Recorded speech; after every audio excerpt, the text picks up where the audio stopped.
écoutez Europe 1, il est 11h30. C'est le journal de la santé avec Anne Le Gall. À la une de l'actualité, la France qui veut améliorer le dépistage de l'hyperactivité. Une nouvelle mise en garde contre les boissons énergisantes. Il ne faut surtout pas en proposer aux enfants.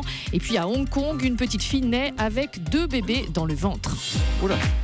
Et tout d'abord, la France donc qui va améliorer le dépistage de l'hyperactivité. Oui, et quand on parle couramment d'hyperactivité, il s'agit en réalité de troubles de l'attention qui toucheraient environ 5% des enfants. Pour la première fois, la Haute Autorité de Santé émet des recommandations pour la prise en charge de ce trouble. Des dizaines de milliers d'enfants ne seraient pas diagnostiqués et les parents, nous explique Mélanie Taravant, sont souvent assez démunis. Le gros problème, c'est que les médecins ont beaucoup de mal à diagnostiquer cet handicap. Mathis a 9 ans, il a vu des dizaines de spécialistes avant que sa maman, Tiffaine, comprenne ce qu'il se passait. Il n'écoutait pas ce qu'on lui disait, il n'écoutait pas non plus son prénom, limite à se demander s'il entendait bien. On essaie toutes les méthodes possibles, Alors des punitions, on essaie le coin, mais systématiquement il s'en va du coin, donc vous laissez tomber assez vite. C'est pas qu'ils ne veulent pas, c'est qu'ils ne peuvent pas arrêter de bouger. Donc il faut savoir s'adapter à eux pour qu'ils puissent avoir les mêmes chances que les autres d'y arriver. Et justement, pour y arriver, la Haute Autorité de Santé fait une série de recommandations très concrètes. Faire des phrases courtes, parler à l'enfant en le regardant dans les yeux, ou encore tracer une ligne au sparadrap sur le sol tout autour de son bureau pour délimiter l'espace en classe. Et si cela ne suffit pas, alors la Ritaline est recommandée. Ce médicament dérivé des amphétamines ne fait pas l'unanimité, mais l'autorité de santé pense qu'il est efficace si l'on fait du cas par cas.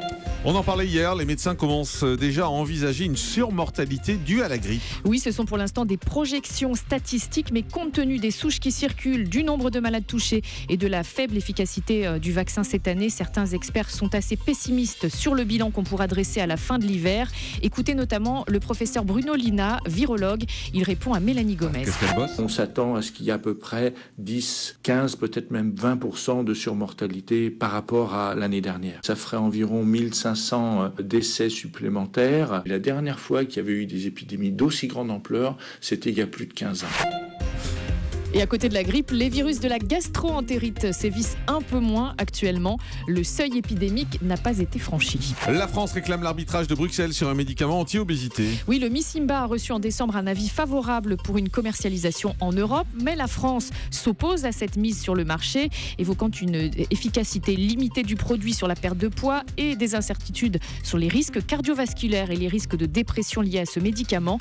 L'Agence française du médicament a donc saisi Bruxelles pour un réexamen du dossier. La décision est attendue pour le mois de mars. Et de son côté, la revue Prescrire appelle aussi les autorités à la plus grande vigilance après les scandales liés à différents coupes-fins comme l'Isoméride ou le Mediator. Il ne faut pas proposer de boissons énergisantes aux enfants. Oui, ça semble évident quand on sait qu'une canette de Red Bull ou autre boisson à base de taurine et caféine représente l'équivalent de 2 expressos. Mais une étude américaine parue dans Academic Pediatrics met à nouveau en garde sur un autre risque que le risque cardiaque. Elle affirme que les enfants qui consomment ces boissons énergisantes ont 66% de risque de souffrir d'hyperactivité ou d'un manque de concentration. Et d'après une étude européenne, 18% des enfants de moins de 10 ans ont déjà bu une boisson énergisante. Et puis cette histoire qui nous a tous fait réagir. À Hong Kong, une petite fille est née avec 2 bébés dans le ventre. Oui, la petite fille pesait 4 kilos à la naissance et les médecins ont eu la surprise de découvrir qu'elle portait à l'intérieur de l'abdomen 2 fœtus. Il s'agit en fait d'une anomalie très rare de l'embryogénèse. La fillette portait en fait ses jumeaux et heureusement elle a pu être opérée quelques jours après sa naissance. Mais ils sont morts, Ils étaient morts. Ah oui, eux oui. C'est ça. Ils avaient 10 semaines, leur développement s'était arrêté, mais la petite fille va bien.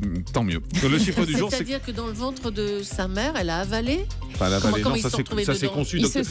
Docteur Ichou. Ça s'est conçu Attendez, dans votre micro est pas l'évolution, ouvert. c'est-à-dire que le bébé a grandi et ils ont été phagocytés dans ce développement. C'est pas la petite fille qui est née n'était pas déjà toute faite au moment où elle s'est construite autour exactement. de ces 2 embryons. Ça fait peur. C'est très rare. Oui, mais c'est rare. C'est horrible. C'est rare, Julie, vous inquiétez pas. Le chiffre du jour, c'est 80. 80 kilos, c'est le poids du sanglier qui s'est introduit hier dans le hall d'accueil de l'hôpital de Pau après un bref moment. Merci à Nicolas, Julie, réalisateur. arrêtez, vous n'êtes pas obligé de faire ça. Donc après un bref moment de panique, effectivement, l'animal a heureusement pu être bloqué dans un bureau de l'hôpital avant d'être euthanasié par un sapeur-pompier vétérinaire. L'animal se serait échappé après une battue organisée par les autorités locales.